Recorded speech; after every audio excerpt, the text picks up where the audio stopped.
do it. Welcome everyone. Thanks so much for joining wherever in the UK you're tuning in from today. My name is Laura and I'm the Chief Exec here at Hope for the Future, the only charity in the UK that's dedicated to bridging the gap between communities and their politicians on climate and nature issues. We do so by offering a whole range of support, whether it's training, one-to-one guidance, workshops, whatever it may be, and we're here to support you in that journey. And today's event is part of that support that we offer to communities across the UK. So I hope you get something really valuable out of it, and we're going to have a really great discussion today, aren't we, Ed? We are, I hope so, yeah. But just before we get into today's discussion, our conversation, some housekeeping. We are live streaming here from Merseyside. We're in city centre Liverpool today. So whilst we hope that tech will be on our side, please just bear in mind that there might be a few little glitches along the way, but fingers crossed you hear everything loud and clear. But today's live stream will be uploaded in full quality format to YouTube after today's event as well, so you can access that whenever you may want to. You are very welcome to submit your questions live for Ed here today, so please use the question function on YouTube Live, and we'll be collating those questions, and we'll have about 15 minutes to put your questions to Ed at the end. Please be respectful in those questions, and we'll get through as many as we physically can. So, without further ado, I'm delighted to be here with Councillor Ed Lamb, or just Ed. Just Ed, Ed's fine. Of the Green Party, and Ed was elected in 2023 to Wirral Borough Council on the Bebington Ward. And thanks, Ed, so much for giving us an hour of your time today. We really, really appreciate it. Ed juggles a lot in his life, which he'll tell you a little bit more about in a minute. But today we're really focusing on how ordinary people can influence the council, can influence politics. That's right. So we're going to get into that conversation in a second. So, Ed, over to you. I'd love you to just introduce yourself to the audience and tell us a little bit more about you. Thanks, Laura, and thanks for having me along. It's great Thanks to be here. coming. Love what Hope for the Future do. I know we've worked together on and off for quite a while, haven't we, and got to know each other. Yeah, quick bit about me. I'm a fairly regular 40-something fella, you know, I've got 2 kids and a wife. Live in Bebington on the Wirral, where I grew up. Lived on the Wirral since the age of about 4, so fairly well connected to the community there. My background is actually in web design and graphics, the creative side, so I've done that for years as a freelance role out of university, which has been really cool and interesting. But yeah, got more and more interested in politics, loosely, and local politics over the last 10 years or so, really. So it kind of, yeah, if folks don't know already, they're local councillors generally, it's a part-time gig. So I'm a local councillor too, and I take it very seriously and I enjoy it. But I'm a freelance web designer as well. I've got another part-time role working with a transport charity too. I'm a dad, I've got loads of stuff going on, so life's pretty hectic, but yeah, same for everyone, I guess. Yeah, so I think that's something we come across a lot at Hope for the Future is people don't understand that councillors are juggling all of that stuff. And how much time a week do you think you're able to dedicate to your councillor role? Yeah, so I think technically we're supposed to allocate probably about 12 hours based on the allowance that we get. So yeah, if you ever see in the comments of Facebook about councillors earning like hundreds of thousands of pounds, that is not the case, or not for me at least anyway. So yeah, about 12 hours is what technically we should be allocating. I don't even dare calculate it because it basically fills all available time, you know, that I give to it. Sometimes it can go a little bit quiet, sometimes it can be hectic, you know, there's certain agenda items on committees that I sit on. It can take a lot of time, you know, in advance and on the night too, so I don't know how much time, it's probably a lot more than 12 hours, but yeah. And I imagine a lot of evenings and weekend work as well. Yes, yeah, I mean, I should be more structured in how I work for, you know, my council email address. I should probably just allocate a day or 2 at the end of the week to do it.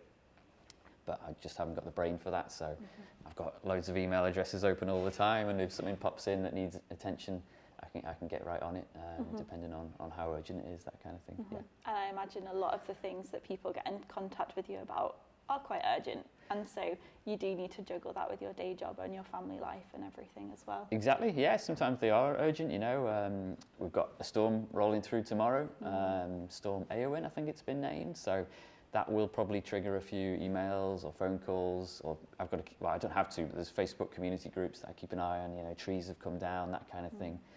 What should I do? So I just try and keep an eye on all that kind of stuff and help people out when they need a hand.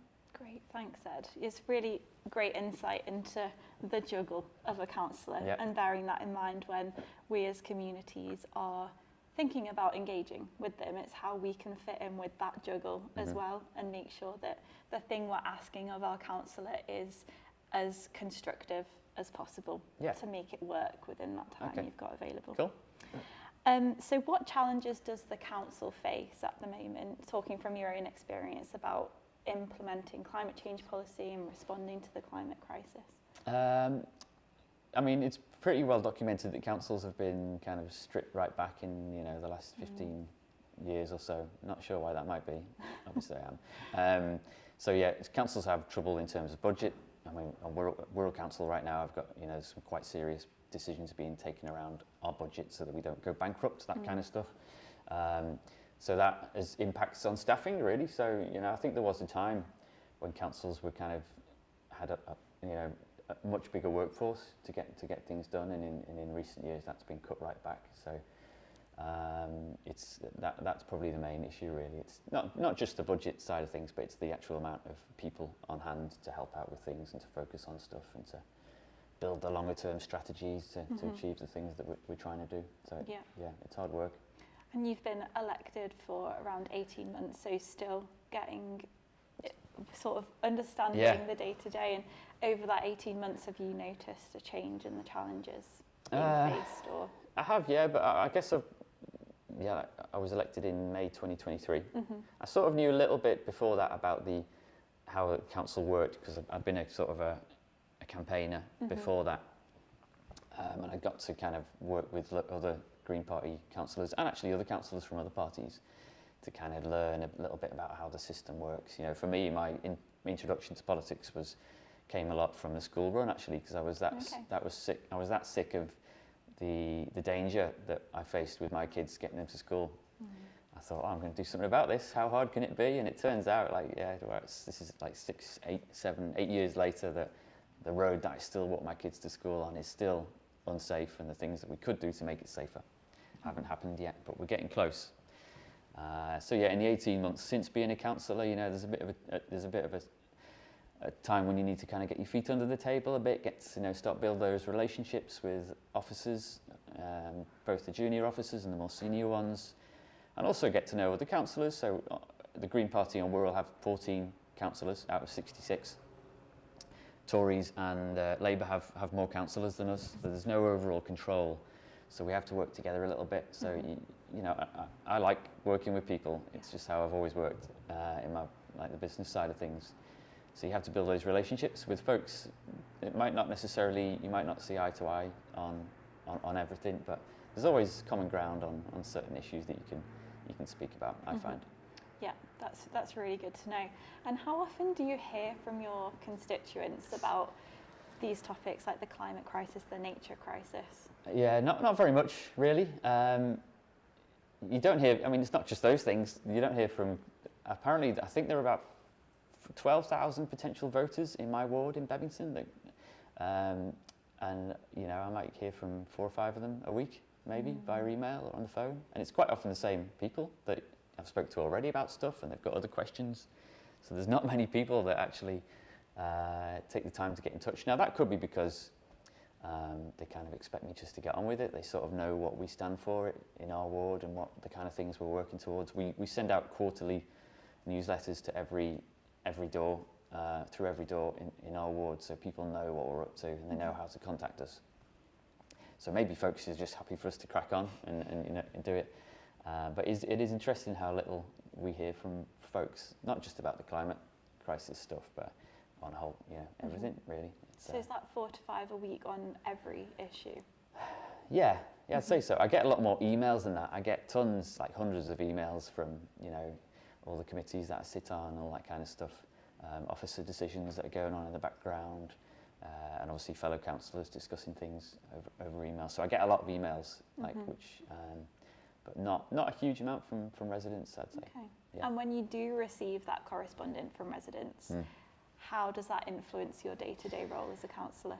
It does actually influence us a lot, and it's interesting because you quite often will hear complaints from folks, you know, not just about environmental stuff, but anything within the ward that I represent, which is fine, you know, when something goes wrong, when a hedge is overgrown or there's a pothole in the road, it's quite dangerous. You'd expect folks to get in touch at that point. But that's the kind of weird thing about the climate crisis stuff is that, despite the evidence around the amount of trouble we're in, there's not that sense of urgency from people saying, "Where's this up to? What are we doing with that?" But that's just a weird quirk of how people's brains work, I guess. Yeah, but we do see examples from across the UK in the media of people making change and that people power starting at the grassroots level. And can you think of any examples from your experience, either pre-councillor or being a councillor, of where, you know, that public conversation with a councillor or a politician has led to a positive outcome for the climate crisis? Well, we're quite lucky. Well, actually, it's not lucky. In Bebington, where I represent, there's quite a lot of climate stuff focused in and around where we are. So we've got 3 Green Councillors now in my ward. And there's a project called By Hours, which was run by Sustrans, which was a community-run project, which, you know, lots of doors were knocked on within this boundary to ask people how they would like to see their area improved. And it just generated loads of really good positive conversations about walking and cycling, about trees, about access to the parks, green space, all that kind of stuff. But it wasn't really sold as a climate thing, but from it, lots of people realised that if you make these changes, particularly because there's so many schools in Bebington where I am, there's a lot of traffic, you know, that comes for like half an hour in the morning, an hour in the afternoon. It's just chaos. It's horrible, and then it's just quiet again. So but fixing that school run stuff, there's massive support for it. So it was that project was really cool. The tricky part is, since the project has been run and we've got this cool map of what needs to be done, there's this kind of lull now because we're trying to figure out what stage we do it in, how we fund it all, that kind of stuff. So I don't want to. I'm trying to keep the momentum going locally so that people don't forget about it, because you know, kids go through school, they leave school, they go on, they get new habits, they might get a car because they're a sixth former, that kind of thing. So things can be quite quickly forgot. So I'm trying to act fast, you know. That's fantastic that that you know, community voice led to genuine change, and not only safety for children outside school, but also the climate impact of that with, you know, idling engines and things like that drastically reduces carbon emissions. Indeed, I know, but like I say, the interesting thing was it wasn't really sold around climate stuff, and I do find myself, you know, doing that quite a lot really, and even prior to being elected, I was knocking on a lot of doors, you know, getting to know folks, telling them who we were, and I didn't tend to focus my conversations too much on climate change. I don't really mention it much when I'm speaking to residents, but all the things that we're trying to do, or we hope to do, will have a positive climate impact. But I talk it in terms of, you know, can your kid walk to school safely? Do you let your kids go and knock for their mates, you know, or do you have to drive them everywhere, that kind of thing? So the message gets home a lot easier that way. Yeah, that's really powerful, and I think, you know, you're a Green Councillor, so climate change is at the top of your agenda, as well as many other things. But for a lot of people watching today, they won't have a Green Councillor.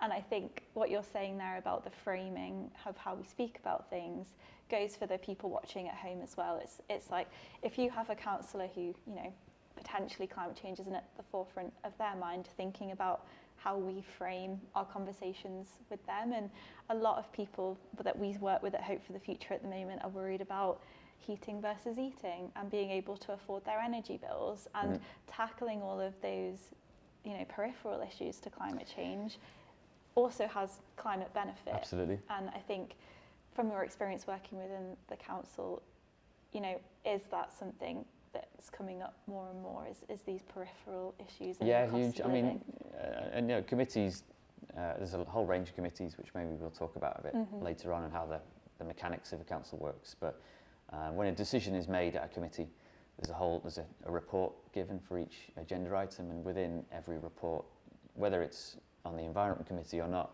there's always an environmental impact bit, you know, for every single decision or key decision made by the council. Fantastic. So that's in there.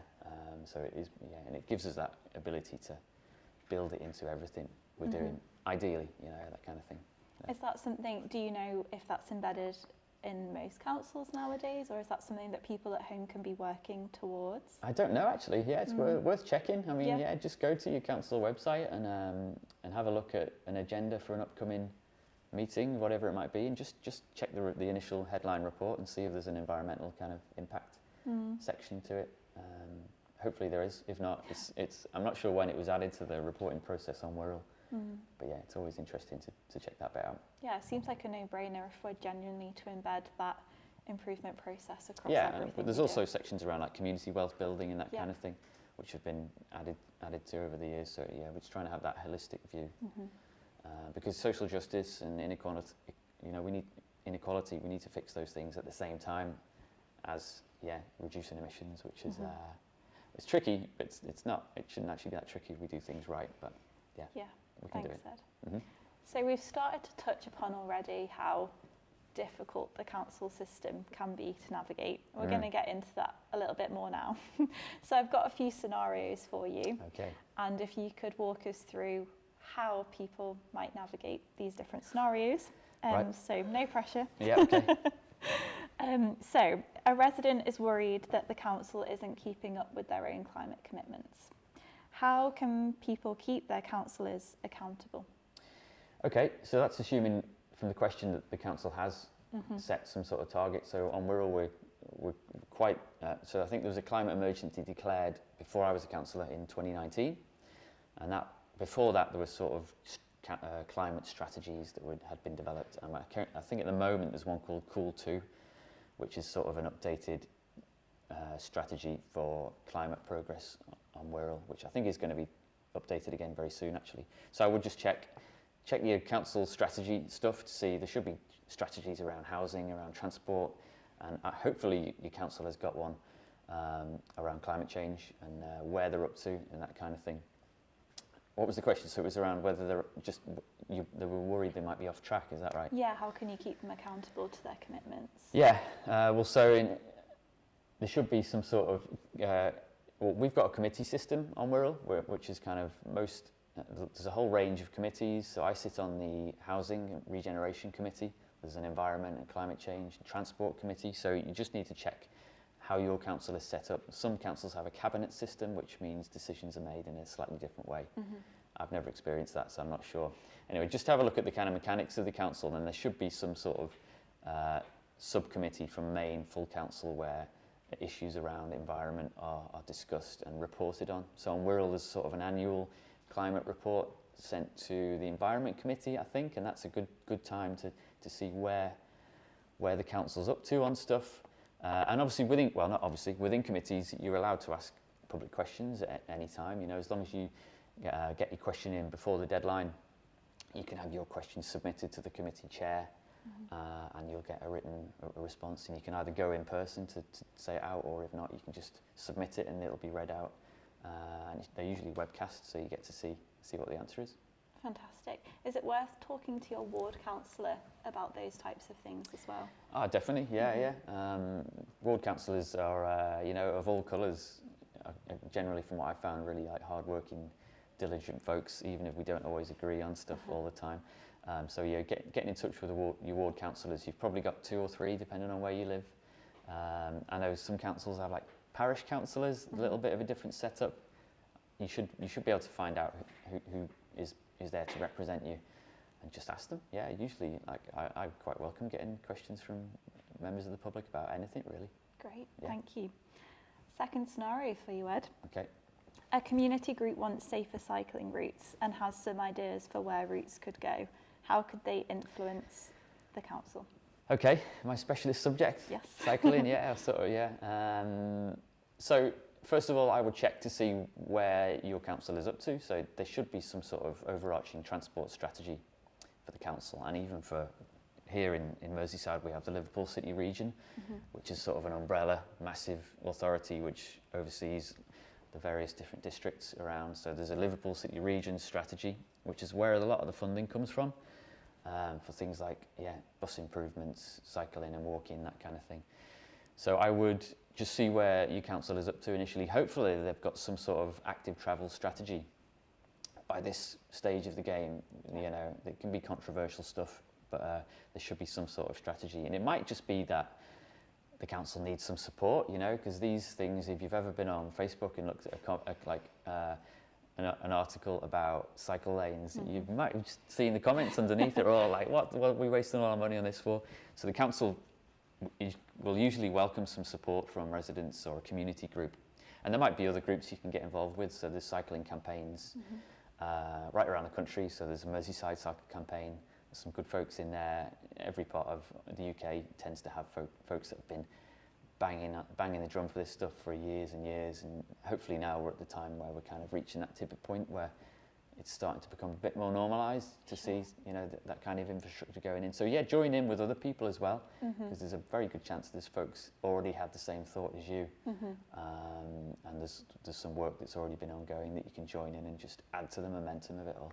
Yeah, and from our experience, the council, councillors, committees like ideas, and as you said, there's stretched resources, fewer officers. Councillors are juggling multiple things. Yep. So if you can bring an idea to the council, is that something that you've had positive experience of? Definitely, yeah, and not even just big grand schemes around cycle lanes, but sometimes just tiny little changes to roads can make whole areas much safer and more pleasant without having to spend millions of quid on expensive curbs and all that kind of stuff. So, and that's where, I've been walking and riding and driving around Bebington since, a long time. I've had a driving licence 25 years, but there's still some funny little cycle tracks that I see that I used to ride down when I was a kid, that kind of thing. But residents will sometimes mention things that I'd never thought of, and I'm like, that's a really good idea, we can add it to the map, add it to the plans, and hopefully kind of, get it on the roadmap for changing things. Yeah. We all really are the experts in the local area that we live in. Oh yeah, one of the best things about being a councillor, actually, door knocking and delivering leaflets, is that you get to learn streets that I just never even knew were there, so even a place I've lived like 30, 40 years, so it's quite cool. Learn something new every day, hey? Yeah. So last scenario for you is that a group of residents want to start a community renewables project, so community energy. How can the council help move this project forward from an idea? Wow, yeah, so this is actually not my area of expertise, but I was at an event last week in Neston, just kind of across the border in Cheshire West, I think it is, learning about a scheme there that residents are hoping to get off the ground. So I'm not an expert in community energy, but I'm quite excited about it. I guess from my point of view, I would be getting straight to the relevant. I might actually email my ward councillors just to kind of kickstart in their heads, because they might not be aware of this stuff at all. So there's an initial sort of win to be had there just by getting other people to think about what you're thinking and to see how they react to it. Beyond that, I would maybe be looking at the relevant committee or councillors within your they might not be your ward councillors, but you might have seen maybe other politicians in the news that are interested locally. You could message them to find out more about it. Contacting council officers direct is trickier, because generally their contact details aren't that easy to find. So I would probably go through councillors initially, but then again, you ask a question at a committee, so you've got some sort of committee that is talking about environmental stuff. Just submit a question in advance of the deadline for the next meeting and ask what's going on, and you'll get a written response or a verbal response, and from that you can take things forward and then start planning your solar farm or whatever it is you want to do, because community energy looks like a real growth area. There's so much potential there. Yeah, and some councils across the UK also allow you to come and give a short presentation at committees or cabinets as well, and that could be a good avenue for something like this. That's right, yeah. So I think the committees I sit on, you can either, there's a bit at the start for public questions, and then there's a separate bit for submitting petitions, or just having just a statement, so you don't actually have to get an answer. You can just say something you want to get off your chest. So just have a little look at the ins and outs of how your system works. Yeah, and funding is obviously a huge thing that would get that type of initiative off the ground. Yeah. And that's something that, it might not be that the council can fund it, but there is national government funding for that type of project as well. Indeed. And it might be, you might be able to use your councillor as a leverage point to make those connections. Definitely. And strengthen your funding case as well. Yeah, absolutely. Yeah, I'm learning a lot about that at the moment, actually. So if anyone has got any suggestions, put them in the comments or something, because yeah, I'm dead keen to learn more. We just put some solar panels on our house in November, so I've started to like figure out how that works and how it could work at a much bigger scale. Yeah, and I know that you're a big advocate for heat pumps. Yeah, well. yeah, I could do a whole other webinar on heat We pumps. won't get into that today. So a few more sort of specific technical questions that have sort of come out of the work that Hope for the Future has been doing with communities and councils recently. What role do petitions and public consultations play in influencing council decisions? Yeah, quite a big role potentially, and in strange kind of ways. So yeah, I before I was a councillor, I have created petitions to kind of make a point, you know, about certain things. I can think of a couple. There was a traffic fatality in Bebington. Again, this is before I was a councillor, on a junction where it wasn't an accident because it's so unsafe. You're basically like waiting for the next collision to occur, and in this case, an elderly gentleman was killed. So really sad. And from that, I thought, you know, what can I do? You know, so I started a petition, shared it online locally.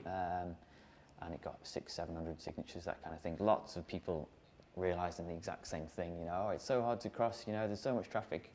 So, yeah, and I submitted that to, no, actually it was one of my previous councillors that I kind of nudged out of the role in the end, but they were really cool about it, and they submitted the petition on my behalf to full council, so all 66 councillors got to hear this petition. From that, it went through the mechanics of the relevant committee and the work programme. And we, you know, about 18 months later, it was there in the work programme for redesign. So this roundabout's getting a redesign. There's money allocated for the initial design work. Fantastic. And then hopefully, it's not as fast as we would like. Obviously, you'd like to be done you'd like the work to be done instantly, but it's there and it'll get fixed soon. So hopefully, once it's done, it'll be much safer to cross. Yeah. Cool. And what about the consultation process? Yeah. The consultation process is really interesting. You know, it's in a lot of ways, it's a kind of a statutory, like legal requirement for some things. You know, from even I got one recently as a councillor. They want to extend some double yellow lines around a junction near a school, so people can't park so close, so kids can cross safely. Yep. It's got to go through a consultation. So yeah, I get an email. The residents that live nearby get a letter posted through just to seek their feedback. Which is just like a legal requirement for things when you've got to change conditions on a road. A bit annoying, but yeah, it's not a box ticking because, you know, the comments you get back will be taken into account. But basically, it's going to happen. We've just got to go through this process initially. Like consultations at the moment on Wirral Council. I know there's one actually out there for asking for ideas and suggestions around EV charging, where we're going to put this network, hopefully, of electric car chargers. Great. Asking for suggestions on that. So that kind of consultation is good because it's asking for ideas. So that's cool. There's a kind of a database. There's a Have Your Say website that Wirral Council have, where you've got all the consultations listed that you can take part in. A lot of folks don't even know that is there. So we do our best as councillors to share links with residents and that kind of thing, and ask them to get in touch. I guess the interesting thing about consultations is that quite often they're used as a tool for kind of like getting support for or against something. Okay. So a good example on Wirral in the last year or two has been the 20 mile an hour stuff, which has proved quite controversial because, folks, it's really quite a comprehensive rollout of roads that we're going to have a lower speed limit. And I can understand why some folks have been driving around for, you know, goodness knows how long at 30 mile an hour and thought, this is perfectly safe, what's all this? So the consultation for that was quite tricky and spicy. You know, lots of questions at committee, petitions against it, that kind of thing. And the consultations came back with a huge kind of 90% of folks were against this thing. And then when that goes to committee and the decision is made, and I wasn't on the committee, but the decision was taken to go ahead regardless. I can see why folks might be like, hang on, we said we didn't want it. Why are you doing it anyway? And the answer is that because, you know, science and data, and we've got this bigger strategy to make the roads safer, to reduce collisions, which 20 mile an hour does almost beyond question. There are sort of climate benefits in there too, about making it a bit more pleasant to walk and cycle, that kind of thing. So they hit that thing as well. So consultations can be quite tricky because sometimes decisions will be made against the will of the people and all that kind of thing. So I guess as a councillor, I've had to learn why that is, and sometimes why you've got to go with not with your gut as such, but go with the kind of the longer term plan, really. So yeah, consultations are really quite interesting things, but it's important to take part in them. Definitely. And I imagine it's largely people with very strong opinions one way or another that are responding, and it's actually, you know, you might have got all the people who are really angry about it responding, but the people who thought, you know, this is an all right thing, didn't get in touch and respond. Yeah, and I try, when I'm making decisions, I try and remember that, you might get 1,000 responses to a consultation around something, but I think there's 350,000 people that live on Wirral alone. You know, a chunk of them will be voters that may have voted one way or another. A chunk of them are kids that can't vote and can't really take part in consultation anyway. So you need to think, well, I try and think about everyone, you know. Yeah. And I was knocking on a door last week. We go out every week. We try to and get up and down the street at least once a week. And a lady was like, "Oh yeah, it's nice to see you, but I didn't vote for you." I was like, "Well, I'm not here for that. I'm here to help. You know, you didn't vote for me, but I'm still here to represent you. There might be stuff I could help with," and she quite appreciated that. But so I try and remember that I'm representing a lot of people beyond the folks that are just emailing me, beyond the people that are responding to consultations and that kind of thing. But the more you hear from people, the more you know what to do. Yeah, absolutely. Yeah, and it's good hearing from folks because it's a chance to kind of get another side of the message across. Sure. Which may or may not relate to climate stuff, but usually will. But Thanks, Ed. It's really helpful. Okay. So sometimes we hear that people feel intimidated speaking with their council or their councillors. Hopefully today you can see that Ed is not an intimidating person. But what advice would you give to people who do feel that way? Yeah, I'm intrigued to hear that because I was in the House of Commons before Christmas. I got invited to this event about city region job stuff, and I felt quite intimidated being in that building. But to be intimidated by a lowly councillor, that's quite interesting because we're just, lots of councillors, you can sort of rise the ranks if you start to become a chair of a committee or you're the leader of the council, then that's a full-time role, or it can be, sorry. It's a bit more responsibility, but most like local councillors, parish councillors are maybe retired or they've got a job on the side as well. So they shouldn't be. I don't think you should feel intimidated to contact them. And I would actually go so far as to say is people like councillors will welcome. Like it's not that we're looking for stuff to do and we're bored, but I really welcome hearing from residents on a whole range of things really, because it just adds to my perspective and it just gets me thinking about other things, and it's a chance to kind of have that relationship around other stuff as well that they might not have thought about. So it's just get in touch, don't be shy, get in touch by email. Usually they're all publicly available, or you might find that they have a social media account that you can reach out to. Lots of different ways you can get in touch. You've heard that loud and clear. Everybody get in touch. I hear a lot, like the best and the worst thing about walking and cycling so much is that you're very kind of visible. So folks will like flag me down, or I walked past on the way to the train this morning. I cycled to the station, and there's a couple of childminders that I know. I see them walking all the time, and their perspective on walking is really interesting, with double buggies and having trouble getting around cars on the pavement or roadworks. So I always stop and have a chat to them and see how they're getting on. Interesting, yeah. It's that community interaction which a councillor brings so much energy to that, which potentially politicians at the MP level don't necessarily do so much of. And we do it in different ways. So I've been criticised because we don't do like weekly surgeries in my ward, because all three of us have full-time jobs, and I try and keep my weekends for family stuff. So I don't really have time to do a surgery where I go and sit in a at the town hall or Yeah. a community building and wait for folks to come.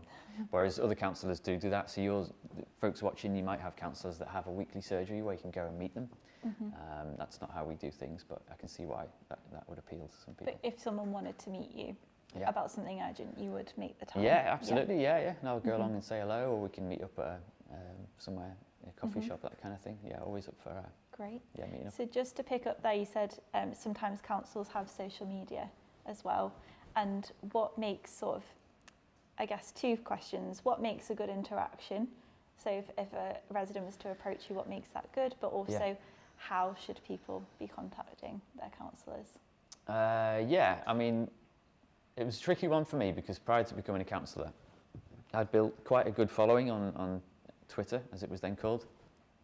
And I had quite a spicy account that talked a lot about walking and cycling and the struggles. So I'd quite often be putting photos of cars on the pavement or that kind of thing. And I would get a lot of quite negative comments from Twitter. Was crazy, or it still is apparently. I'm not on there anymore. Quite adversarial stuff. So I built this sort of online persona, which I'm a little bit shy about showing to residents because I'm a very different person in real life. And I was always polite on there. So don't look at I'm not on X anymore. I'm on Blue Sky now, which I use quite a lot. But yeah, you just got to kind of weigh up who it is you're talking to, really. Just a quick search for your councillors and see what platforms they're using, if any. And just approach them politely. And it was quite hard for me sometimes because there were some posts I was getting that would get a lot of comments, and finding the good ones in amongst them all, or the genuine kind of local resident was quite tricky. If a resident ever says they follow me or on social media, I get quite I apologise because I'm a different person on there, really. But, yeah. That's good to know. That's good to know. So what does make a good interaction with a resident? If they're bringing something to you, what would you value in that interaction? Initially, just good manners, and I appreciate a lot of the stuff. A lot of the time, residents are contacting us about things that they've got a problem with. Maybe it's a decision we've made that they want clarifying, or they've got something quite urgent that they need help with. So, I always try and be quite sensitive to that. Yeah. But I had an argument, a conversation just in the last few weeks with a resident about something that's happening very close by to their home. And you could tell when I met this person that they were quite up for a bit of a verbal scrap. So I had to kind of, I didn't have to, but I taught them down a little bit initially, just kind of settle the situation down a little bit, and then we had quite a civil conversation about it all, and we shook hands in the end, and agree. We didn't actually agree on the best way forward, but I think they appreciated that that I was there knocking on the door to have a chat about it, and B, that maybe I just started to explain a little bit of the different perspective and whether they could have a think about it too. And it changed my kind of views as well, and it gave me more questions to go and ask. Yeah. And I imagine coming to, because you're jumping from day job to council, coming with quite, a clear message and something tangible that you can talk about together, and maybe a concrete action that your councillor can take away. Absolutely. To fit within that small time period that you've got to work on. Yeah, be succinct and to the point, I guess. But mixing that with just being friendly and approachable. Yeah, building that relationship. Absolutely. Yeah. Great, so we've had lots of live questions. So thank you everyone for submitting those from home. And we've got some pre-submitted ones as well. So I'll do a mix of them. I haven't seen these before time, so sorry Ed, but I'm sure they are great questions. Thank you everyone for taking the time. So started to talk a little bit about this already with some of your more confrontational conversations. But what advice do you have if there is a clash of personalities between a councillor and someone trying to get a project agreed? I mean, as anything in life, the only way you're going to overcome that is by just having a chat, really. So, like the example I mentioned recently, it did start off in quite a fiery kind of way, and then but you just got to let that initial moment pass, and then just plot a way through it. Really, I'm not sure if I'm like that well qualified to talk about psychology and stuff. Although I did used to do a weekly podcast with a psychotherapist, so I'm really interested in what makes people tick and how you can kind of not influence people as such, but I'm always thinking about how best to speak to people. But yeah, just talk about it, and I guess you need to be both me as a councillor and the person on the other side that's coming with a suggestion or a complaint. Both sides need to be willing to be wrong about stuff. So I'm always learning things about everything in life, really. So I think it's more of a general thing about just being up for learning new tricks. And a lot of climate action is about relearning things, isn't it? Like how we get around, how we heat our homes, what we're buying, what's in our back garden if you've got a garden, all that kind of stuff. We do need to know that life's going to change. Lots of ways for the positive, I think. But yeah, you've got to be up for the challenge of learning new tricks. Yeah, and I imagine that there is also other people to speak to. So if you're having a personality clash with a particular councillor, you might politely say, would you mind putting me in touch with someone else? Yeah. Or is there a committee I should go speak to about this, and maybe try and actually remove yourself from that situation as well? That's something I did with that conversation we had a few weeks ago. So I was like, listen, you don't like what I'm saying that much. That's fair. There are other people you could speak to. This is the committee where the decision around that thing was made. You could go to that committee and you could speak to any councillor on it. You could ask a question to the chair on the night. Like, I think you could set up a petition, because they were talking about that.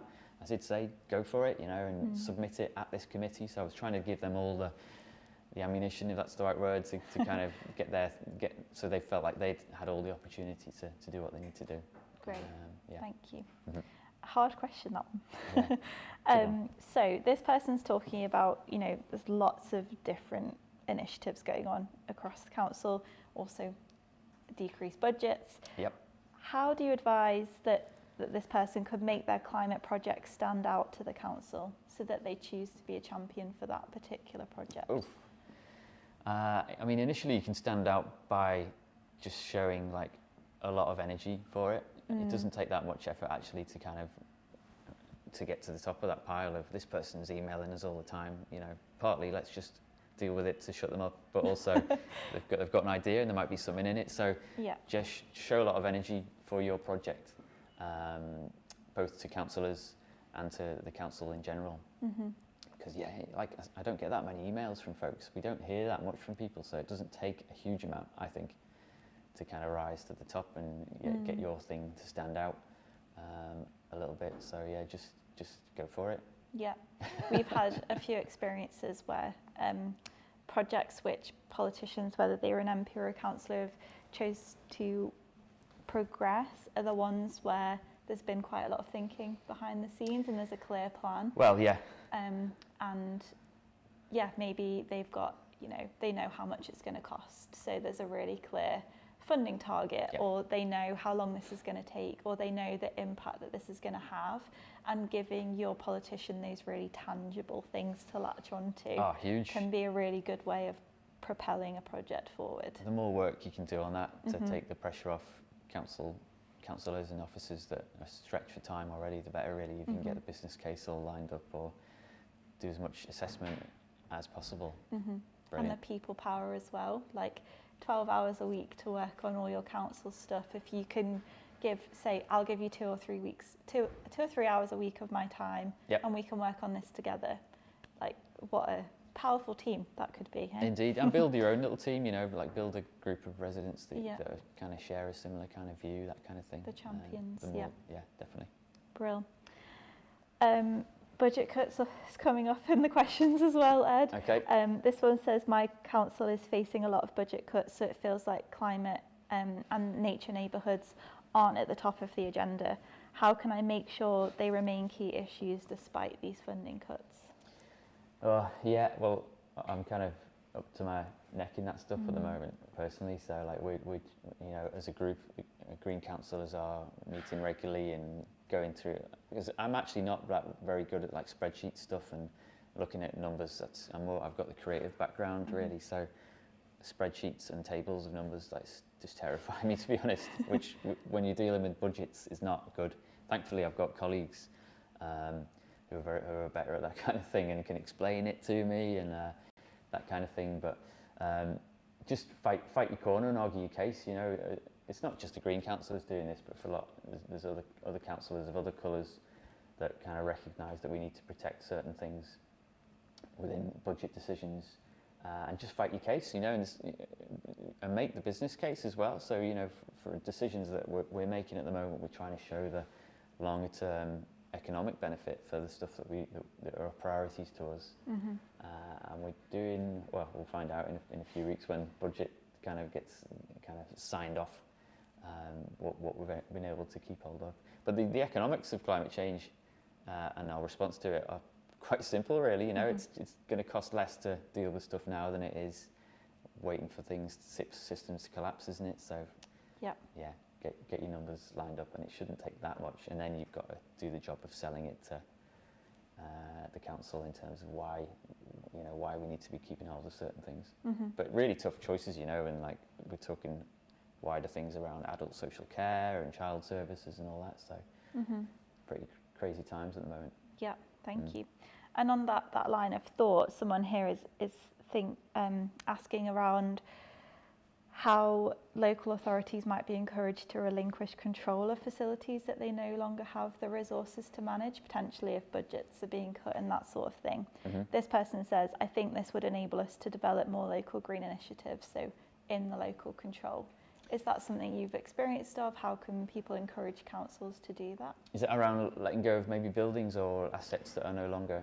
Yeah, I think probably they're talking about green spaces, potentially to make like community gardens or that sort of thing. Yeah, we've been going through quite a lot of that at Wirral Council. Some of it good, some of it tricky in terms of like community spaces, some libraries that we need.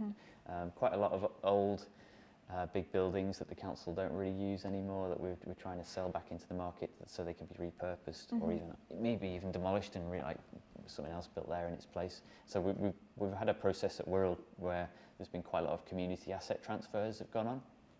So a CAT is where a building or a space is given to the community. So someone from the community will come with a business plan to take the space. So in my area, we're trying to get one done where Brackenwood Golf Course. Like, typically golf courses aren't that good ecologically, but we struck quite a good compromise because the council no longer really wanted to run the course, a municipal course. But there was a really good membership base there that have played golf there for, I don't know, 80, 90 years. And it is a lovely green space as well. So we struck this kind of good deal, which is still ongoing actually. So touch wood, where it will continue to be a golf course run by a company, but it will be for the benefit of the community. So they're going to do more around tree planting. There's going to be more paths through it, so you'll still be able to go for a walk through. Fantastic. There's a little cool like hedgehog project going in there, where a local university is monitoring the population of hedgehogs. So it's really kind of safeguarding this public space really, and making sure everyone can use it. You've just might have to duck out of the way for a golf ball every now and then, you know. But yeah, that's quite a good example. And I think from just hearing that example, if you do have an idea for a local space, and I don't know, you want to start a community orchard in a green space which has historically been held by the council, bringing a proposal, bringing ideas and saying you've got the team behind you to be able to do it. Absolutely. I think, and using examples like that and saying, you know, look what's happened across the country. This could be the benefit that we bring to it. Definitely. I'd assume a lot of councils will be quite up for that really, to kind of take the pressure off them. But then residents that live nearby can be safe in the knowledge that it's going to be well used and it's going to be for them. You know, for and local. it's bringing the residents with you as well, so you've got that support. Absolutely, yeah. Oh, this is a nice one. What would you say to someone weighing up whether to stand as a councillor, especially from your perspective of balancing life with council duties? Is this one of the crew at the back? Are they think, no? Well, I would say seriously consider it, to be honest. You know, it's not all councillors have to, you know, go all out and you don't have to. You can have it. So it would just be like 12 hours or less even. I would really recommend folks have a think about it. I found it like massively rewarding, to be honest. I don't know if I'm lucky in the sense that I've got a local party, the Green Party in Wirral, that are quite on an upward trajectory. We had like 1 councillor 8 years ago. We've got 14 now. We've got there's quite a lot of excitement around it. But it doesn't have to be the Greens. You know, you just see who's doing what. I mean, all political parties, bar maybe one, are up for the challenge of climate change and recognise that it's something we've got to tackle. So you may not yet. I wasn't actually a member of a political party prior. You know, I was sort of eased into it a little bit, and then got involved and just got swept away on it. But you could be an independent as well. You don't have to stand with a party. You could try and have a go at standing as an independent candidate. But yeah, it's very rewarding. It's quite hard work, you know, it's stressful, but you know, life's supposed to be, you know, not a struggle, but you're supposed to get stuck in and have a go. So there's not many better ways, I think, where you can have an impact locally. And I don't want to downgrade the role of MPs, but I had in my early campaign career, if you can put it that way, been contacting my MP about stuff. And you know, I'd got some good feedback and all that, but she kept kind of mentioning that, oh, the roads are controlled by the council, I'll send you a message to Wirral Council. And then I realised, oh yeah, it's councillors that are making these decisions on roads and safety and emissions from transport. I should probably learn how that works. So I went through that whole process of learning about local councils probably 4 or 5 years ago. And here I am now, so yeah. It's a really good way like of impacting things locally. Like again, MPs have an important role on that like bigger picture. But yeah, if you want to fix like your street, then it's local councils are where it's at. Yeah, I was speaking to one of your colleagues last week actually, Liz Gray, chair of the Environment Committee, and she is a teacher. Indeed, job. Yeah. And she was talking about how she feels that the councillor role makes her a better teacher, and being a teacher makes her a better councillor. And actually, she was worried about the juggle, but it's worked really well. So, thinking Agreed. What works well for you, but yeah. Yeah, well said, Liz. Yeah, she's right there. We've probably got time for one more question. So, before we round up today, thank you all for the questions that are still coming through. So this one is around the diversity of people that councillors are hearing from. And this person says, you know, the main voices that are heard are often wealthy retired people. What more can the council committees do to improve the balance of people that are able to contribute to those committees? Wow. It's probably quite true that. And in fact, the kind of your average councillor, I think I brought the average age down a little, quite a chunk. But yeah, I think it's a role that traditionally has maybe been seen as something you do, you know, retired folks do when they've got a bit of time. Being slightly unfair there, but yeah, I think I did bring the average age down a little bit. In terms of the wider community, yeah, you're probably right that there's a certain demographic of person that knows how the system works and how to send an email or how to set a petition up in the first place. It's tricky reaching out for the demographic. I mean, what I do, I just go to anything. I'll go and speak to anyone and everyone. So like, I work a lot with primary schools in my area, so I'll go and do talks to kids of all ages about what we're doing and how they can get involved and that kind of thing. So yeah, that's been really rewarding. Secondary school kids as well, a bit of work there. It's tricky. I mean, I think the council is sort of doing as much as they can in terms of sharing things digitally and, you know, getting newsletters out where possible as well.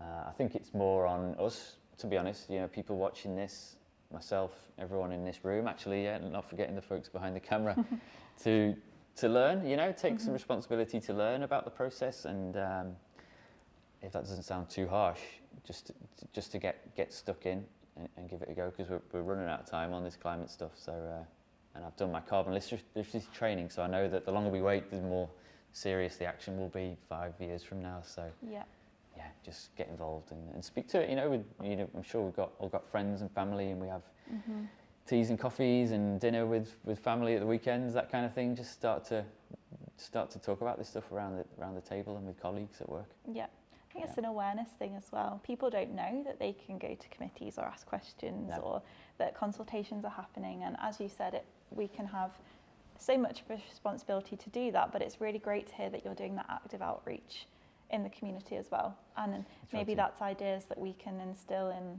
our councillors across the UK as well. Is would you be willing to, if you are a teacher, invite them to the local school? If you have, another role in the community with, you represent a specific portion of society, invite your councillor along and be that bridge as well. Yeah, I like going to schools. It's great fun. I feel like it's a little bit of a cop-out in some ways, because I'll go and talk to kids and show some cool slides about what we've done.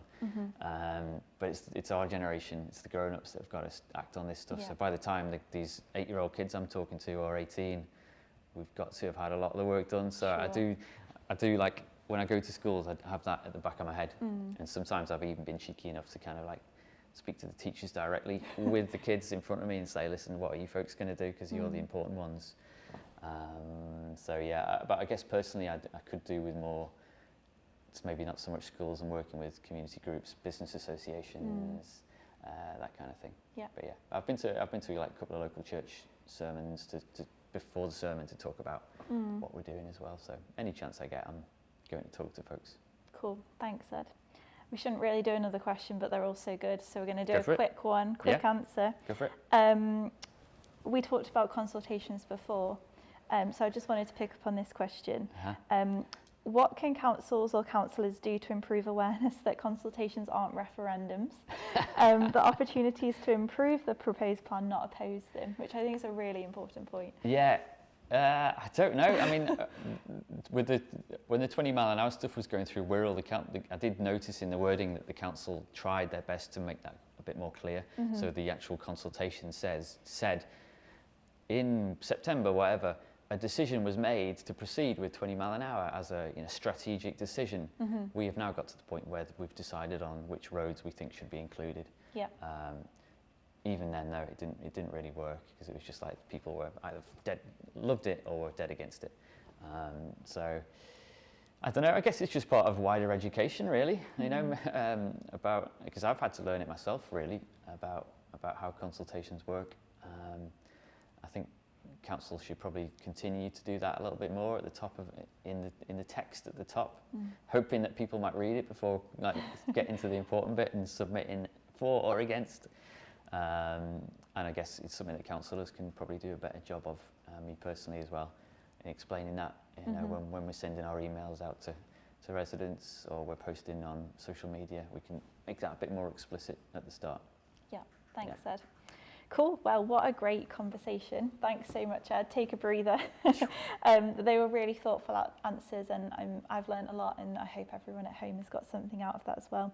And on that note, rounding up today's conversation, I'd love to encourage you, I'm sure Ed will as well, to go and speak to your local politician, whether it is your councillor, your MP. If you're not sure who the best person to speak to, depending on what it is that you want to change, we can help you decide which level of government it is that you need to speak to.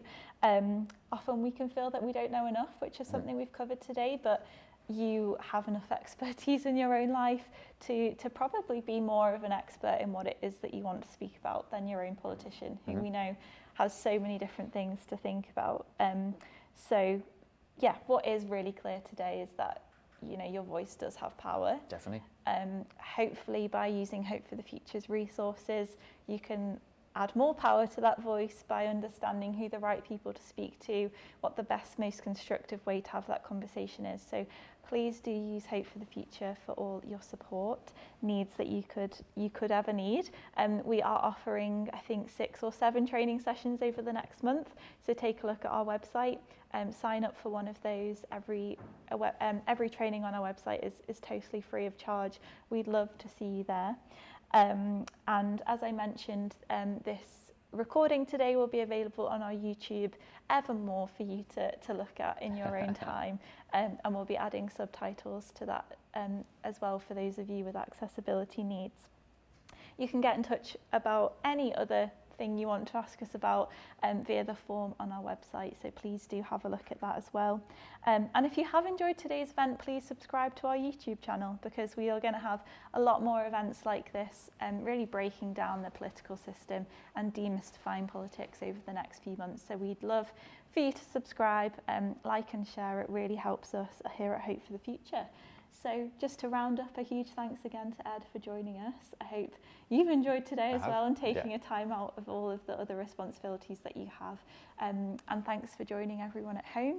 Please leave some comments, let us know what we can do better next time, what you've enjoyed, and enjoy the rest of your day.